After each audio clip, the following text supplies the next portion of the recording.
मित्रांनो, तुमची 500 रुपयाची नोट असली आहे का? का नाही? हे तुम्हाला कळलं कसं? फक्त एक गोष्ट बघितली तर होणार आहे का? नाही. अशी सेम नोट येते, जी नकलीसुद्धा असते.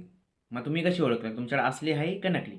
मग बघा, हा जो व्हाईट पॅसेज आहे, हा जो व्हाईट भाग आहे नोटीचा, तो प्रकाशामध्ये किंवा लाईटीच्या उजेडामध्ये तुम्ही असं तिरकावरती करून बघितला ना, त्यामध्ये तुम्हाला महात्मा गांधींचं चित्र, वॉटरमार्क म्हणजे, आणि 500 रुपयाचा अंक याच्यामध्ये दिसतो उजेडात बघितला तर.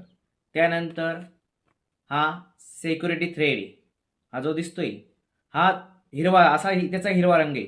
जेव्हा तो तुम्ही 45 डिग्रीमध्ये असा तिरका करून बघता, असं तिरका करून बघितला तर तुम्हाला तो हिरवाचा का होतो, निळा रंग होतो. जर हिरवाचा निळा रंग झाला नाही तर नकली नोट. त्यानंतर हे जे दिसतं बॉक्स, हा जो बॉक्स आहे, हा बॉक्स प्रकाशामध्ये तुम्ही असं वरती करून बघितला तर तुम्हाला 500 रुपयेचा अंक लिहिलेला दिसतो. कोणता बॉक्स? हा बॉक्स. त्यानंतर जे पाठीमागची बाजू आहे तिथे हा लाल किल्ला आहे, लाल किल्ला असा दिलेला असतो, लाल किल्ला.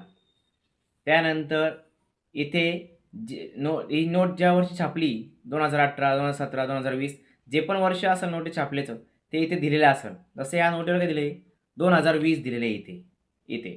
त्यानंतर वरती इथे लिहिलं असतं काय, रिझर्व्ह बँक ऑफ इंडिया. तर रिझर्व्ह बँकमध्ये RESERVE हे स्पेलिंग जी असते ती नकली नोटमध्ये चुकीची असू शकते. ईच्या जागी ए येऊ शकतो किंवा SURE येऊ शकतं किंवा काही पण स्पेलिंग मिस्टेक करू शकते. तुम्हाला ते स्पेलिंग माहिती पाहिजे. त्यानंतर त्याच्याच खाली government by the central government हे त्याच्या खाली लिहिलेले, ते तुम्ही वाचून घ्या.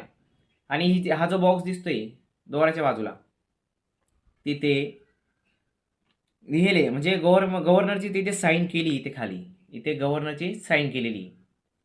परत पाठीमागा हा जो लाल किल्ला आहे त्याच्या बाजूला हा बॉक्स आहे. ह्या बॉक्समध्ये अनेक भाषांमध्ये 500 रुपया, 500 रुपये, 500 रुपया असे म्हणजे वेगवेगळ्या भाषेमध्ये लिहिले, अनेक लँग्वेजेस आहे. परत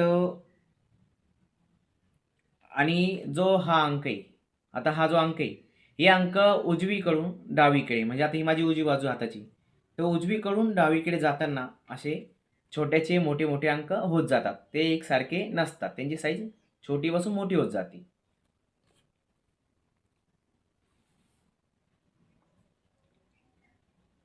अजून बघतो मी, थांबा, काही वेगळं असेल तर. ओके, ठीक आहे. मग एवढ्या बाजू सांगितल्या, एवढ्या बाजू चेक करा, तुमची नोट ओरिजिनल आहे का नाही ते कळवा. Okay, bye. पुढच्या वेळेस भेटू.